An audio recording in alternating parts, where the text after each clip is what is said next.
Hello everybody and welcome back to the channel. Today I thought we would talk about one aspect of the black powder rules that I think bears some discussion.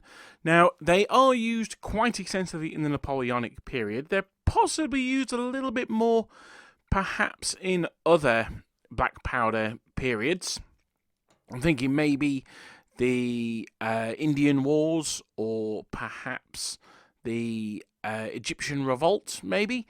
And that is the aspect of using skirmishes in the game. Now, in Napoleonic warfare, we have broadly two types of skirmishes. Although I guess we could have 2.5 or 3 types.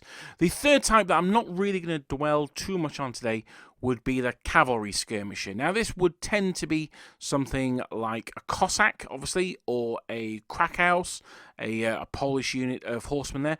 Or if you wanted to look further afield, you could also be looking at something like the Indian cavalry of the Tipu Sultan, or perhaps even the Egyptian cavalry under the Mamelukes and the Ottomans. But by and large, you'd be looking at the Cossacks and perhaps some mounted Spanish guerrillas as well. And that brings us to the first type of skirmisher that we're going to talk about today, and that is the irregular skirmisher. So that's things like Spanish guerrillas or Italian banditti. You could also include things like the revolters in the Tyrol or maybe even the Vendée. So you're looking at, and again in Russia, so you're looking at armed insurrectionists almost. These are not professional light infantry. These are people who aren't trained to fight in close order. So they're sort of the opposite of light infantry, really. It's not that they're trained to operate that way, it's that they're not trained to operate the other way. And then, of course, there are the official light infantry as well. So particularly the French, they were known to have swarms of skirmishers around them. But even things like the Austrians using Grenzer, they had quite a large skirmish contingent there. Even the Russians used Jaegers. The British had light infantry regiments, not just the famous rifles, but they also had line regiments that were classed as light infantry as well. And of course, if you're looking at the War of 1812, you've got quite a lot of loose order formations going on there. So what I wanted to look at today is skirmishes in black powder, how they are slightly problematic in the way that they don't really interact that well with the rules, and how perhaps we can improve on them. The obvious place to start really seems to be with the formed, trained troops that can form skirmish order. Now, how do we know who can and who can't? Well, it's fairly simple. We look into the army lists or at their stat sheet, and it says they may skirmish. There you go, it's as simple as that. Or skirmishes if they are permanently skirmishing. Although units that you would consider to be skirmishers didn't always operate that way. The rifles at Waterloo famously operated as just full-on line battalions. Something which caused many raised eyebrows when Warlord brought out their initial epic Waterloo set, and it had the rifles like stood shoulder to shoulder. So, skirmish troopers could fight in close order as well. Now, the first issue that we get to is the size of these units. Now, traditionally, the skirmishing troops will be handed out in smaller units. So things like the rifles are a brilliant example of this. They would usually be handed out in company-sized units. So you may have a brigade of troops, they might have a company of riflemen attached to them. And in wargaming terms, we're looking at maybe 4 figures. So 4 to 6 figures is probably about however many you'd want there. And based on larger bases than normal, so I base my rifles or my light infantry, I use a normal infantry base, so 60mm by 40. But I only put 3 models on there, so that shows that they're a little bit skirmishier. Now, I might end up putting 4 models on those bases. I haven't quite decided yet, but that's for a reason that we'll come to in a bit. So if you've got, for argument's sake, 6 models, you've got 2 bases of troops, this is not a major problem. So the 2 bases of troops, they can fit in around the army, they can go in front of a unit, job is a good one. Now, one of the key things to remember is that they do operate as a separate unit.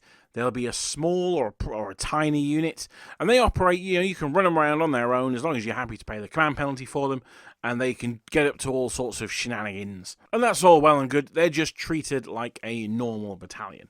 The main problem comes when you want to skirmish with a full battalion of troops, of a medium or large size in particular. So let's take, for argument's sake, the 7th Leger, the so-called Invincibles. And this was a unit that by 1812 onwards would probably operate pretty much as a normal line brigade would. Line battalion would, sorry. However, in the periods before that, particularly in 1805 to 1809, they were very adept at operating in skirmish order. Now, as I said, I tend to have half a number of models on a base. So if we're looking at the frontage of an entire battalion in skirmish order, it is twice the width of a battalion in line, because I've got twice the model, twice the number of bases. Now this becomes a bit of a problem when we're playing in 28mm, because these bases then become absolutely humongous, these battalions. If you're looking at a unit of, say, 36 figures, and you've effectively now got a 20mm frontage per model, that is a frontage of 72 centimetres, which you're looking around about, I hate doing maths on there, you're looking around about 2.5 foot, so maybe 30 inches, probably a little bit less than that, maybe like 26, 27 inches. Now that is a huge amount of real estate that skirmish unit is taking up there.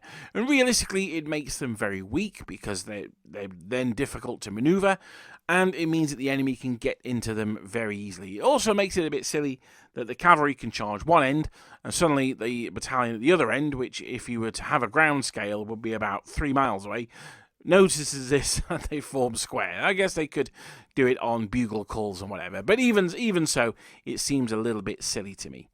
Now, I tend to mitigate this by saying that the unit forms a mixed skirmish formation, and I think that this is much more likely to be the case in a Napoleonic light infantry battalion. So that is that the whole battalion wouldn't shake out into skirmish order, although, to be honest, I can actually believe the French in 1805 would have done. But for the purposes of the game, I'm going to suggest that half of the battalion stay in close order. So if you've got a 36-man unit, then 18 figures. If you've got a 24-man unit, then obviously 12 figures. So 3 bases of 4 or 2 bases of 6 stay in their normal formation. And then the rest of them you put out in front in a skirmish order. Now that really reduces the footprint of the unit and allows a solid core around which you can do things like form a square, for instance. So that's why I would tend to go with that perspective. Also, unlike light cavalry regiments, the units of light infantry very rarely have marauder. They don't have it because they're light infantry. I can't think of any marauder light infantry units off the top of my head, but if there are any, they'll have it because of their own, particular rules, rather than just because they're light infantry. So that massive unit is going to make them harder to command. So yeah, so as I say, I would tend to have half of the battalion still maintain close order, and then have the other half in front in skirmish order. Now the rules for black powder for skirmishes, again, are a little bit, they have changed from the first edition to the second edition. You used to get +1 to hit if you were firing in skirmish order, and that was to represent the fact that you had more room to aim and load and things like that, so you were less under the volley fire technique. It was more that it was aim shots, and that's fair enough to an extent. Now they got rid of that in the second edition, and I think that probably makes sense, because we'll get on to the second type of light infantry skirmisher in a bit, and I don't think they deserve the +1 to hit. So I think having that as a blanket rule was probably a bit of a mistake. And most of the light infantry units have sharpshooter, which means they reroll 1 miss, and that kind of mitigates for that as well.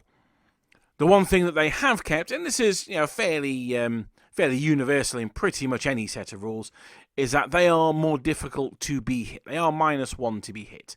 And that's pretty standard stuff. That is, you can have that in pretty much all of your rule sets. From Black Powder to WRG to General de Brigade 2, I'm pretty sure that -1 to hit skirmishes is universe. He was also in Warhammer as well. So if it's even reached there, then I think we can say it's probably in most, if not all, historical sets of rules. Now, something that the Black Powder rules also allow you to do is have a mixed order formation. I mentioned it earlier on, and to have an obscured target. So what I mean by that is if you're a French infantry battalion, you can throw out your light company as a skirmish screen in front of you, and it means that your battalion's harder to hit because you're firing at the skirmishes in front, so the whole battalion comes -1 to hit there. I quite like that. I think that's a really, really good rule. It's something, in fact, that I like so much, I would actually expand on it. Now, what I would tend to do, we talked very briefly at the beginning of this section about light infantry units that were small or tiny. The rifles, Austrian Jaegers, I'm trying to think of anything else there might be. Brunswick OL Jaegers, perhaps. Anything that was a company size or lower, I wouldn't actually have as separate units. I think, particularly for infantry, I would try and do away with tiny units and try and minimize the number of small units, if I'm honest. What I would be more inclined to do would be to say, for argument's sake, in order, you've got a brigade of 4 units, for argument's sake. It's quite a big British brigade.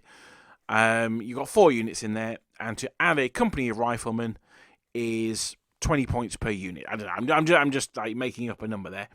Is a number of points per unit, and then the riflemen are added to that. And all it means is that your mixed order formation then becomes a mixed order rifle formation. And it just gives you that extra range. Instead of only being able to fire up to 18, it means you can fire 24 inches. So rather than have that company of riflemen as a separate unit, I would have it as a unit upgrade, as you would with engineers or, tough fighter, anything like that. Now, you could still model the troops, and this is the important thing. That doesn't mean that you don't get to have your green jackets or your Jaegers.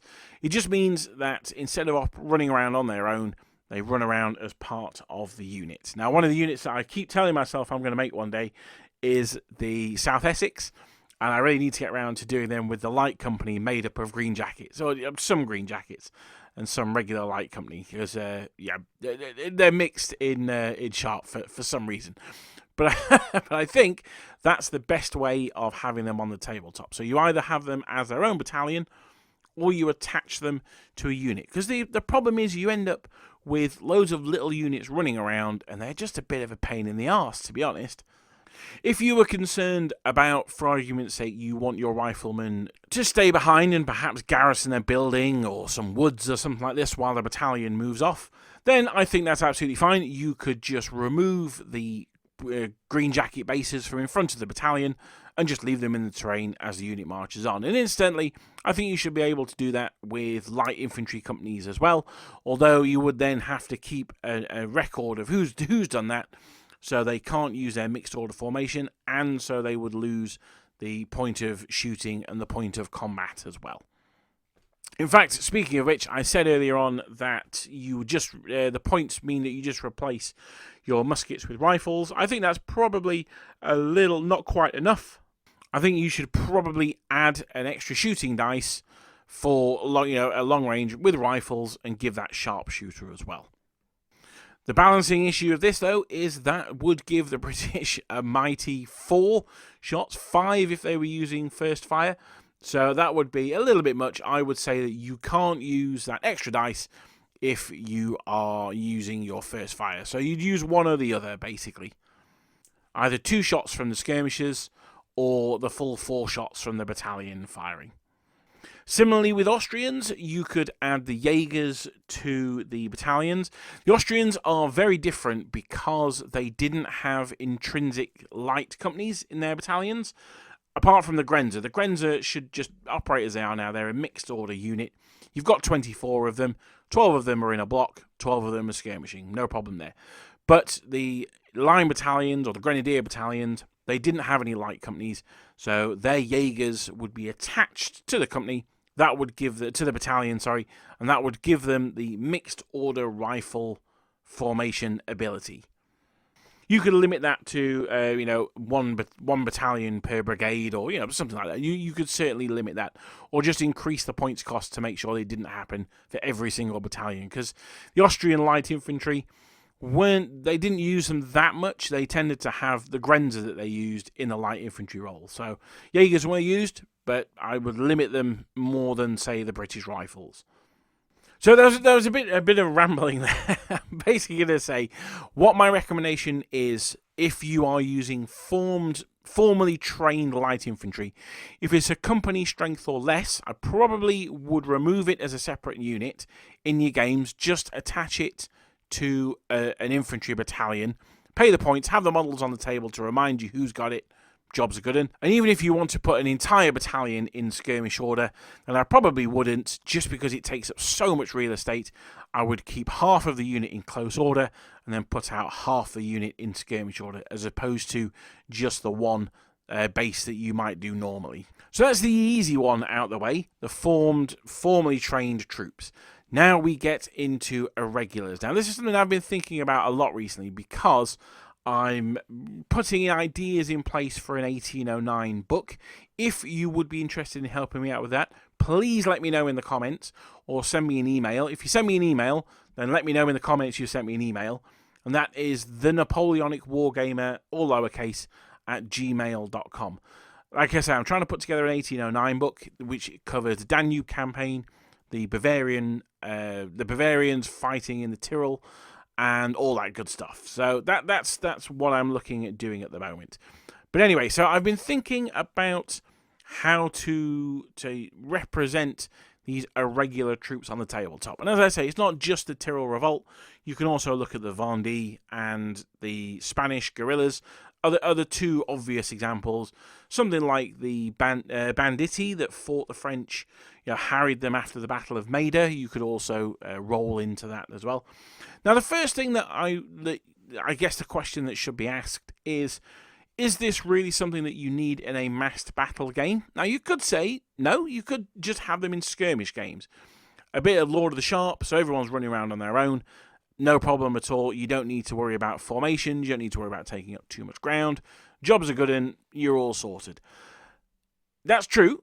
And were there massed battles against guerrilla armies? Not so much, no. But you can...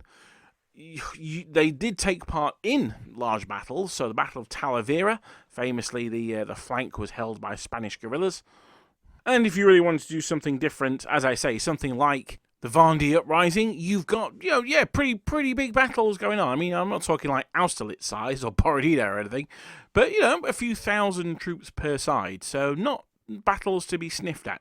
If you are fighting the American War of Independence, you've probably got battles around about the same size as you do in the Vendée. It was not just, half a dozen dudes with a turnip. There was some serious action going on out there.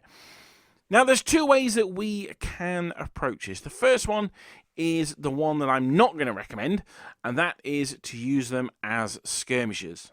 And this is for a number of reasons. One is the ones that we've mentioned earlier on. So that's the things like they take up a lot of real estate.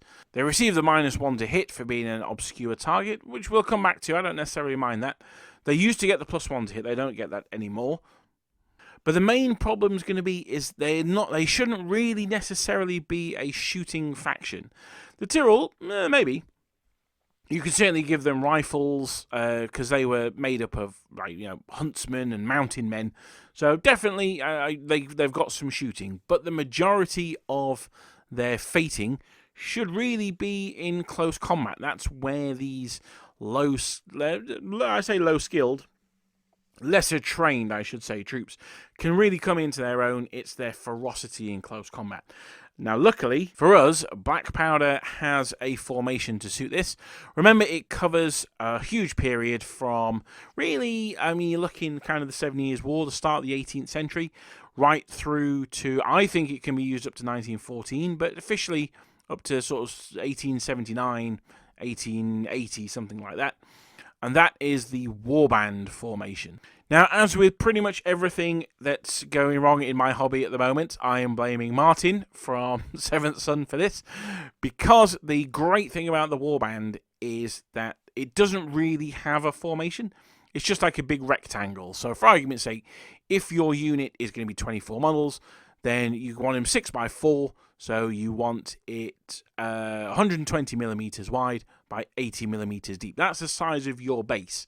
Now, what you do on that base is then up to you.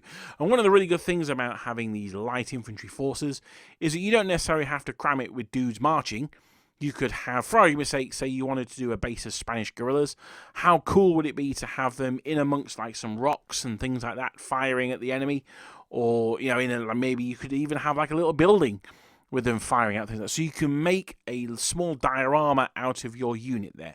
Now, this for me is way more interesting than just having a long line of bases, of 24 bases with 2 guys on, that covers 2/3 of the width of the Wargaming table.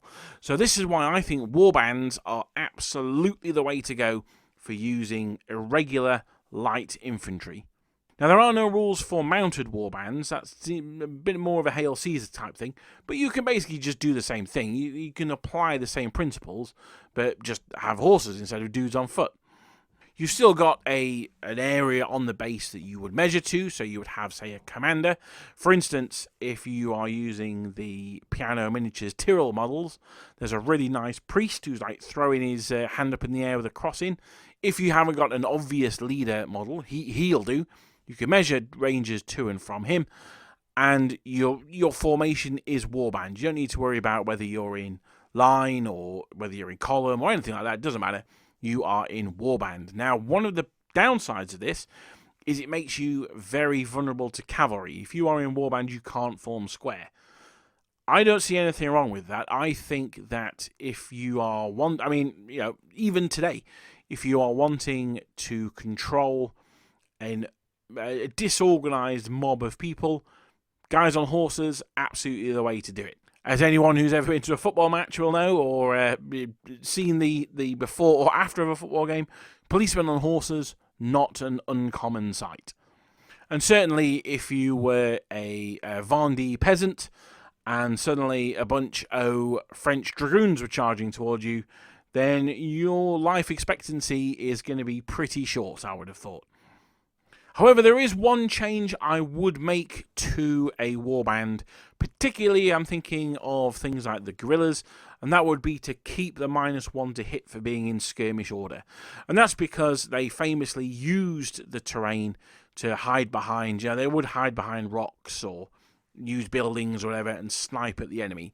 So I would say, okay, that's fine, you're in a warband, but you do keep the -1 to be hit. And I don't necessarily mind this, because although I said earlier on that the real crunch with these irregular forces comes in close combat, I think there should be a fair deal of sniping going on and changing fire as well. So I certainly think certain groups could have sharpshooter. Again, looking at if you're particularly from a rifle culture, then you should have both rifles, maybe mixed rifles and sharpshooter. But if you're from not so much in that culture, so I'm thinking again Spain, maybe not sharpshooter, just keeping the -1 to be hit. I also thought about the warband when I was doing my Ottoman supplement as well, because you've got units of like fellahin, are just basically dudes with like rakes and sticks sometimes. So again, not well trained, but not well motivated. And this is where I think the nuance can come in. The difference between, say, a fellahin and a guerrilla comes in the stats. So, a fellahin may have a hand-to-hand combat factor of, say, 4 and a morale rating of 5+, whereas a guerrilla might have a hand-to-hand of 6 and tough fighter and a morale rating of 4+. And that's certainly the thing I like most about Black Powder, is it has the room for that nuance. Whereas a lot of other rules, you just get, your guard +2 or veteran +1 or whatever. What I like about Black Powder is it has that granularity. But there you go. That's it. That's all I wanted to talk about today, is I wanted just to discuss about light infantry formations and irregulars. And as I say, the reason I wanted to bring this up is because I'm really interested in your thoughts around an 1809 campaign supplement. I've said before, we can't rely on Warlord Games to do it, so let's get out there, put our money where our mouths are, let's do it ourselves. We've got a great figure manufacturers out there, so we can talk to them and let's get some rules together, and let's, most importantly of all, have an excuse to throw some models on the tabletop. So let me know what you think. Thank you very much for listening, and I will see you next time. Don't forget that the live streams have now started. So Wednesdays from 6 o'clock British summertime, we are doing live streams. Last week I was building some Imperialis, Legions Imperialis terrain, but I'll be back to the Napoleonics this week. I've got some command bases I need to finish. And then next Sunday should be a much requested Getting Started, which was supposed to be this week, but I forgot to print out the script at work. So, so there you go. That's why it's not that one. But I hope to see you guys in the week. If not, then have a lovely week, and I'll see you guys next Sunday. Thank you very much, and goodbye.